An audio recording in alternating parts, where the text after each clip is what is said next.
నమస్తే, welcome to prime 9 education special episode. ఈరోజు NEET 2026 all India 19th rank holder, అలాగే TS website state 8th rank holder Burra Sai Sharan మనతో ఉన్నారు. So ఇంతటి success వెనుక అతని కృషి కానీ పట్టుదల, అసలు ఎలాంటి ఛాలెంజెస్ ఫేస్ చేశారో శరణ్ మాటల్లోనే విందాం. Welcome Saran. Thanks, ma'am. Yes, first of all, congratulations. How are you enjoying your success? Thank you, ma'am, and I am very happy for that success. And moreover, I am thanking to all our school and college faculty for that, and I am very happy and enjoying the success. Okay. అసలు ముఖ్యంగా first మాకు అసలు మీ journey గురించి ఒకసారి చెప్తారా? అసలు 10th వరకు ఎక్కడ చదివారు, మీ ఫ్యామిలీ డీటెయిల్స్ గురించి ఒకసారి. Father Boora Lakshminarayana garu, okay he was just a farmer, ma'am. Okay mother కూడా హౌస్ వైఫే, and they always supported me. ఎప్పుడు ఫైనాన్షియల్ గా ఇది చదువు ఆపేద్దాం అలాంటి ఎప్పుడు చెప్పలేదు. ఎప్పుడైనా చదువు కోసం ఎప్పుడు డబ్బులు పెట్టడానికి అయితే తగ్గలేదు. Okay schooling 8th to 10th మొత్తం చైతన్యనే మ్యామ్. ఓకే కాలేజ్ కూడా చైతన్యనే. ఓకే అసలు మీ సక్సెస్ వెనుక మెయిన్ పిల్లర్ ఎవరు అని అంటే ఏం చెప్తారు? మై పేరెంట్స్ మ్యామ్, డెఫినెట్లీ వాళ్ళే కొంచెం ఎప్పుడైనా సపోర్ట్ చేసింది. కానీ అలాగే నా డ్రీమ్ కోసం నాకంటే ఎక్కువ ఇంట్రెస్ట్ చూపించింది, ఎక్కువ కష్టపడింది వాళ్ళే అని చెప్పాలి. అలాగే శరణ్ గారు, మీకు అసలు ఇలాంటి ఒక సీరియస్ గోల్ ఎప్పటి నుంచి స్టార్ట్ అయింది? ఒక కాన్ఫిడెన్స్ కానీ మీరు ఈ ర్యాంక్ 7th క్లాస్ నుంచి ma'am around. Okay so 6th 7th లోనే. ఆ టైంలో ఒక బోరా నర్సయ్య గారు అనే ఎక్స్-ఎంపీ మన తెలంగాణకే, ఓకే ఆయన మాకు ఒక రిలేటివ్ అవుతారు. నేను చిన్నప్పుడు విలేజ్ లో ఉన్నప్పుడు ఆయన అప్పుడప్పుడు వచ్చేవారు. ఆయనే మెయిన్ ఇన్స్పిరేషన్ నాకైతే ఆ టైంలో. ఓకే అండ్ అప్పటి నుంచి ఎలాగైనా సీరియస్ గా చదవాలి, ఇది డాక్టర్ అంటే చాలా హార్డ్ అని చాలా మంది చెప్తే అప్పటి నుంచి మనం ఫిక్స్ అయితేనే ఇప్పుడు ఈ స్టేజ్ కల్లా ఈజీ అవుతుందని నేను చిన్నప్పుడే ఫిక్స్ అయ్యి కష్టపడ్డాను. ఓకే సో అసలు ఎలాంటి ఫేజెస్ చూసారు మీరు? ముఖ్యంగా 10th కానీ, 10th అనేది ఎవ్రీ స్టూడెంట్ లైఫ్లో చాలా టఫెస్ట్ పార్ట్గా చెప్తారు. సో 10th నుంచి మెయిన్ స్ట్రగుల్స్ అన్ని స్టార్ట్ అవుతాయి, ఛాలెంజెస్ స్టార్ట్ అవుతాయి మనకి ఎక్కువగా. సో అసలు 10th కానీ అండ్ 11th 12th ఎలా నడిచింది మీకు? 10th లో మాకు ఆ టైంలో 10th సిలబస్ తో పాటు ఫౌండేషన్ తక్కువే చెప్పారు 10th లో. ఇది కానీ ఫస్ట్ టైం చాలా రోజుల తర్వాత బయాలజీ ఇంత ఎక్కువ ఎక్స్పోజ్ అయింది అయితే 10th లోనే మ్యామ్. అండ్ దాని ఆఫ్టర్ బయాలజీ మీద కూడా అప్పుడు ఇంట్రెస్ట్ ఉండే, దానివల్ల ఇంకా తర్వాత కూడా కొంచెం ఈజీనే అయింది బయాలజీ మ్యామ్. ఓకే అసలు మీరు మీ ప్రిపరేషన్ ప్రాసెస్ ఎలా ఉండేది? ఇప్పుడైనా లో అయిన టైమ్స్ ఉండేవా? మార్క్స్ తక్కువ వచ్చినప్పుడు మళ్ళీ మిమ్మల్ని మీరు ఎలా పికప్ చేసుకునే వాళ్ళు? మార్క్స్ తక్కువ వచ్చినప్పుడు మోస్ట్లీ ఆ రోజు డెఫినెట్ గా మా పేరెంట్స్ తో, మా సిస్టర్ తో కొంచెం మాట్లాడేవాడిని. వాళ్ళు కొంచెం సపోర్ట్ చేసేవాళ్ళు. నెక్స్ట్ టైం ఎలాగైనా ఎక్కువ తెప్పించుకోవచ్చు, ఏం కాదు బాధపడకని అలా వాళ్ళు సపోర్ట్ చేయడం. అలాగే మా టీచర్స్ కానీ వాళ్ళు కూడా నీకు ఏ ఏరియాస్ లో వీక్ ఉన్నాయో అవి మాతో చెప్పించుకో, డౌట్స్ క్లారిఫై చేసుకో, నెక్స్ట్ టైం ఎలాగైనా ఇంప్రూవ్ చేసుకొని అలా సపోర్ట్ ఇచ్చేవారు మ్యామ్. ఓకే మీరు మెంటల్లీ ఎలాంటి ఛాలెంజెస్ ని ఫేస్ చేశారు శరణ్? ఇంటర్ టైంలో ప్రతి మంత్ ఒక వీక్ కి ఒక మార్క్ వచ్చినప్పుడు కొంచెం డిసప్పాయింట్మెంట్ చాలా సార్లు వచ్చేది. Then after some times I have tried, but on the next day I had tried to recover that pain and to recover my education. మళ్ళీ అక్కడి నుంచి అలా కంబ్యాక్ ఇచ్చేవాడిని. ఓకే అసలు గివ్ అప్ ఇచ్చేద్దాం అనే ఒక సిచ్యువేషన్ ఏదైనా వచ్చిందా ఇంత జర్నీలో? అలా అయితే ఆ రోజు అనిపించవచ్చు, కానీ మళ్ళీ నెక్స్ట్ డే కి కొంచెం సెట్ అయిపోతున్నా. ఆ రోజు కొంచెం అలా డిసప్పాయింట్మెంట్ అలా అనిపించింది, కానీ నెక్స్ట్ డే మళ్ళీ ఆ థాట్స్ ఏమి ఉండవు పెద్దగా. ఓకే అలాగే ఏదైనా టఫెస్ట్ టాపిక్ కానీ ఏదైనా సబ్జెక్ట్ ఉందా? ఫస్ట్ అంటే అనాటమీ, బయాలజీలో మెయిన్ గా అనాటమీ అనేది టఫ్ మ్యామ్. ఓకే అండ్ కెమిస్ట్రీలో ఆర్గానిక్ పార్ట్. ఫిజిక్స్ అయితే పర్లేదు madam, every topic was almost good. Practice చేస్తే డెఫినెట్ గా వచ్చే టాపిక్ అదేది.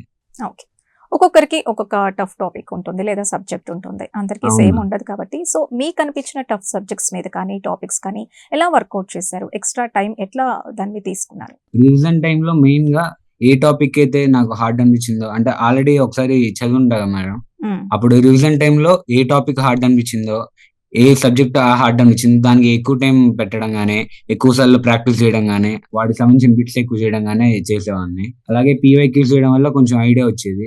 ఎలాంటి టైప్ ఆఫ్ క్వెషన్స్ అడుగుతారని. That helped me ma'am. Also our curriculum గానీ, టైమ్ షెడ్యూల్ గానీ everything was very good and I can fit into that schedule. Okay. మీరేదన్నా పర్టిక్యులర్‌గా ఒక స్ట్రాటజీ ఫాలో అయ్యారా? పర్టిక్యులర్‌గా అంటే మెయిన్‌లీ అక్కడ స్ట్రాటజీ అంటే అక్కడ కమిట్మెంట్ ఇంపార్టెంట్ మేడం. ఓకే. అంటే మనం ఎలా వెళ్తున్నాం అనే దాని ఒక స్ట్రాటజీ చాలా మంది ఫిక్స్ అయితారు గానీ, దాన్ని ఒకరోజు 2 డేస్ ఉండి తర్వాత ఆపేస్తారు. అలా గాకుండా ఏ స్ట్రాటజీ అయినా మనకి మెయిన్‌గా అలా వర్కౌట్ అయితే. ఎగ్జామ్ టైమ్‌లో అయితే నేను ఫస్ట్ బయాలజీ, కెమిస్ట్రీ చేసేవాడిని మ్యామ్. ఎందుకంటే అవి ఓకే. Less time taking. హ్మ్. దానివల్ల మోర్ బిట్స్ ఈజీగా పెట్టొచ్చు. ఫిజిక్స్ అనేది మోస్ట్‌లీ లాస్ట్‌లో చేసేవాడిని. ఎందుకంటే it was time taking. So, దాన్ని కొంచెం లాస్ట్‌లో పెట్టుకుంటే మోస్ట్ బిట్స్ మనం కవర్ చేయొచ్చు అనే ఉద్దేశంతో ఎగ్జామ్ అలా రాసేవాడిని. ఓకే. మీ ప్రిపరేషన్ డే ఎలా ఉంటుంది శరణ్? అంటే అసలు డే ఎలా స్టార్ట్ అవుతుంది? ఎన్ని అవర్స్ మీరు ఒకే స్ట్రెచ్‌లో చదువుకునేవాళ్ళు? ఎలా ఉండేది మీ ఈ ప్లాన్? మార్నింగ్ కొంచెం ఇబ్బందిగా ఉండేది మేడం డెఫినిట్‌గా. మార్నింగ్ 6కి క్లాసెస్ ఉండేయి. ఓకే. 5-5:30 మధ్యలో లేసి ఇలా రెడీ అయ్యి కొంచెం స్లీపీ ఉండేది 6-7. But after tiffin then after we'd mainly concentrate. అప్పుడప్పుడు రాత్రి 11 వరకు చదివేవాళ్ళం. Even and our faculty I mean administrators also supported for that. అప్పటి వరకు ఓకే. మాతో ఉండి క్లాస్ రూమ్స్‌లో. ఓకే. అంటే యాజ్ ఇట్ ఈస్‌గా అక్కడున్న స్టడీ అవర్స్ కానీ, మీ టీచర్స్ చెప్పిందే ఫాలో అయ్యారా? మీరు ఇంకా ఎక్కువ ఏదన్నా ఎక్స్‌ట్రా ఎఫర్ట్ పెట్టారా? అవి సార్ వాళ్ళు చెప్పేవి కాకుండా ఎక్స్‌ట్రాగా ఉండేది మేడం. అంటే నాకు ఎవరికి వాళ్ళు ఉండేది. ఏ సబ్జెక్ట్‌లో వీక్, ఎక్కడ ఏ టాపిక్ దగ్గర వీక్ అనేది అలాగే షార్ట్ నోట్స్ అనేయి మీన్ తయారు చేసుకునేవాళ్ళం మేడం ఫస్ట్ టైమే. And it helped in our revision. ఇప్పుడు మీరు కంప్లీట్‌గా హాస్టల్‌లోనే ఉన్నారా శరణ్?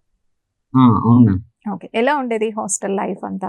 హాస్టల్ అనేది నేను యాక్చువల్‌గా ఎళ్ళే ముందు చాలా భయపడ్డా గానీ, ఇది కానీ నేను అనుకున్నంత వరస్ట్ ఏం లేదు. ఫుడ్ గాని all hostel was good from 8th to 12th. మా స్కూల్ టైమ్‌లో ఫౌండేషన్ ఇవ్వడం వల్ల ఫిజిక్స్, కెమిస్ట్రీ మీద నాకు ఫిజిక్స్ మీద ఉన్న ఫియర్ అనేది పోయింది ma'am. Most of the people are facing that right now. అసలు ఎన్విరాన్మెంట్‌ని అలవాటు చేసుకోవడానికి మీకు ఎన్ని రోజులు పట్టింది?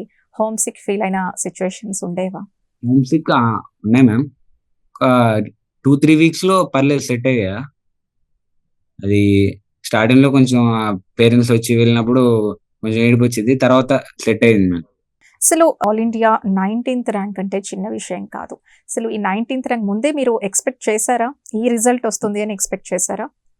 నేను రీనీట్ అయినప్పుడు పేపర్ టఫ్ ఉండే మ్యామ్. అండ్ మోర్ ఓవర్ నాకు అలాంటి పేపర్స్ ఉంటేనే కొంచెం అడ్వాంటేజ్ ఉంటదని ఉండే. ర్యాంక్ అనేది కొంచెం బెనిఫిట్ అయిద్దని. Physics okay. నాకు కొంచెం వచ్చని. హ్మ్. నేను ఒక టాప్ 100, టాప్ 200లో అనుకున్నాను. హ్మ్. బట్ టాప్ 20 లోపల వస్తది. స్టేట్ సెకండ్ ర్యాంక్ వస్తదని అయితే ఎక్స్‌పెక్ట్ చేయలేదు మ్యామ్. సో, అంటే పర్టిక్యులర్‌గా ఇప్పుడు నీట్ విషయానికొస్తే రీనీట్ ఇప్పుడు ఇది జరిగింది. అసలు నీట్ తర్వాత మళ్ళీ రీనీట్ అంటే మళ్ళీ మిమ్మల్ని మీరు ప్రిపేర్ చేసుకోవడానికి అంత ఫోకస్డ్‌గా ఉండటానికి మీరు ఎలాంటి ఛాలెంజెస్‌ని ఫేస్ చేశారు? కాలేజ్‌కెళ్ళిన ఫస్ట్ 1 వీక్ వరకు అంత కొంచెం అన్‌ఈజీగా ఉండే మ్యామ్. బట్ ఆ టైంలో మా సార్ వాళ్ళందరూ కొంచెం మోటివేట్ చేసి, సపోర్ట్ చేసి, ఇట్స్ యువర్ సెకండ్ ఛాన్స్. ఈసారి నువ్వు ఇంకా బెటర్‌గా చేయగలుగుతావు అని మా రమేష్ సార్ గాని, బీఎన్ఆర్ సార్ గాని చెప్పడం వల్లే one of the help ma'am. Bus. Okay. సరే అంటే మీరు ఎలా ఫీల్ అయ్యారు ఫస్ట్ అది తెలిసినప్పుడు? రీనీట్ అన్నప్పుడు ఆబ్వియస్లీ గవర్నమెంట్ మీద కొంచెం కోపం ఉండే. ఇది ఇలా కొంచెం కష్టపడే వాళ్ళకి అలా జరిగితే బాగోదని.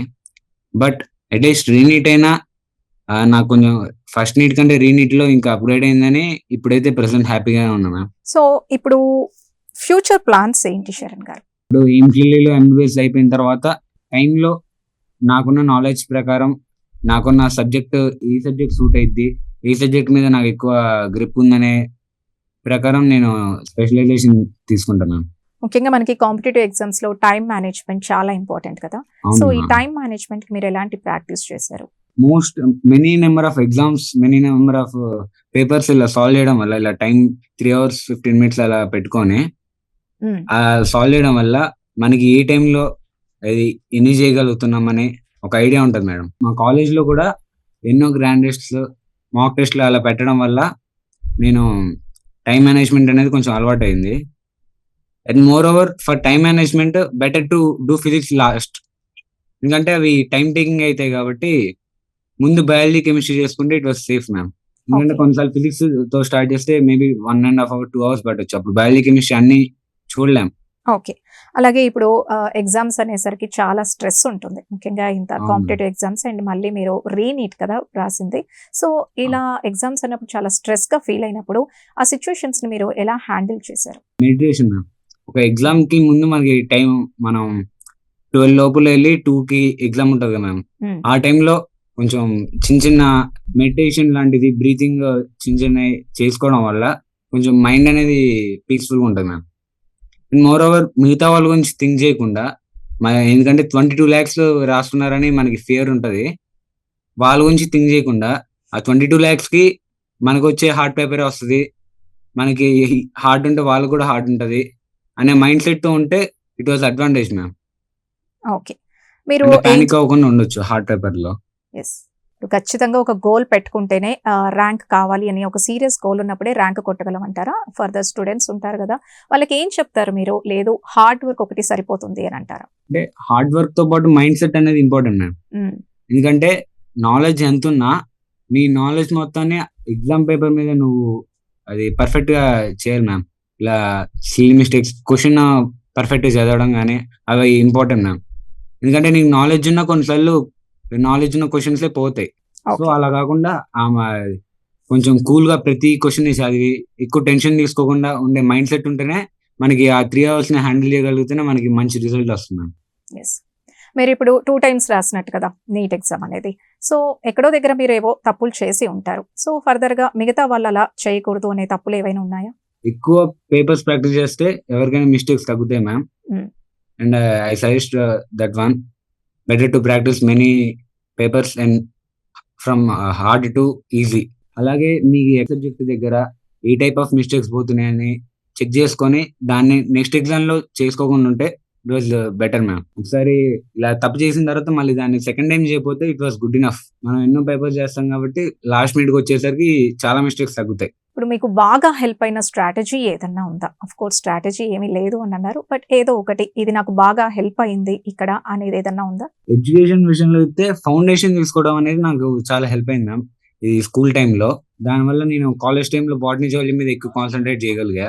అది మెయిన్ గా మ్యామ్. అలాగే ఇది రివిజన్ టైంకి వచ్చేసరికి షార్ట్ నోట్స్ ముందే రాసుకొని ఉంటే మనకి రివిజన్ అనేది చాలా ఈజీగా అయింది మ్యామ్. ఓకే. ఎగ్జామ్ టైంలో అయితే కొంచెం బయాలజీ తర్వాత కెమిస్ట్రీ తర్వాత ఫిజిక్స్ చేసుకోవడం అనేది one of the important strategy. ఇప్పుడు మీరు నెక్స్ట్ గోల్ ఏంటి? మీ ఫ్యూచర్ ప్లాన్ ఏంటి? ఫ్యూచర్ లో ఇప్పుడు ఎంబీబీఎస్ టైంలో అన్ని మంచి గ్రేడ్ వస్తే it was very happy ma'am. And moreover PG టైంలో కూడా ఎలాంటి ర్యాంక్ రావాలనే అనుకుంటున్నాను. That was my next goal. And super specialization అయితే హ్మ్. ఇప్పుడే ఫిక్స్ అవ్వలేదు మేడం ఏది ఎలాంటిదని. ఓకే. ఇంకా స్పెషలైజేషన్ ఏం ఫిక్స్ అవ్వలేదంటారా? అంటే మనకి ఎంబీబీఎస్ 4 years చదివిన తర్వాత మనకి ఏ సబ్జెక్ట్ మీద గ్రిప్ ఉంది, ఏ సబ్జెక్ట్ మీద ఈజీగా హ్యాండిల్ చేయగలుగుతాం, ఏ టైప్ ఆఫ్ సర్జరీస్ అయితే మనకి ఈజీగా చేయగలం అనేది ఒక ఐడియా వస్తుంది మేడం. ఓకే. బెటర్ డెసిషన్ అనేది ఆ టైంలో తీసుకుంటే అనుకుంటున్నాను. బట్ నా పరంగా అయితే నాకు ప్రెసెంట్ కార్డియాలజీ అనేది ఇంట్రెస్ట్. నాకు ఆ సబ్జెక్ట్ మీద ఫుల్ నాలెడ్జ్ లేదు. రైట్ నో అయితే కార్డియాలజీ అనుకున్నా మ్యామ్. ఆ టైంకి మళ్ళీ ఒకవేళ నా మైండ్ సెట్ మారొచ్చు after studying 4 years of MBBS. ఇప్పుడు ఇన్ కేస్ మీరు ఓకే రాసారు, మీకు ర్యాంక్ వచ్చింది. కానీ కొంతమంది చాలా హార్డ్ వర్క్ చేసినా కూడా వాళ్ళు ఫెయిల్ అవుతూ ఉంటారు. అనుకున్న ర్యాంక్ రాదు. అండ్ లాంగ్ టర్మ్ ఆప్షన్ ఎంతవరకు కరెక్ట్ అంటారు? లాంగ్ టర్మ్ ఒకవేళ రిజల్ట్ మనం అనుకున్నది రాకపోతే లాంగ్ టర్మ్ చేయొచ్చు. అంటే అసలుగా సీట్ రాకపోతే. హ్మ్. ఎందుకంటే మళ్ళీ బి కేటగిరీ అంటే it will be costly thing. Okay.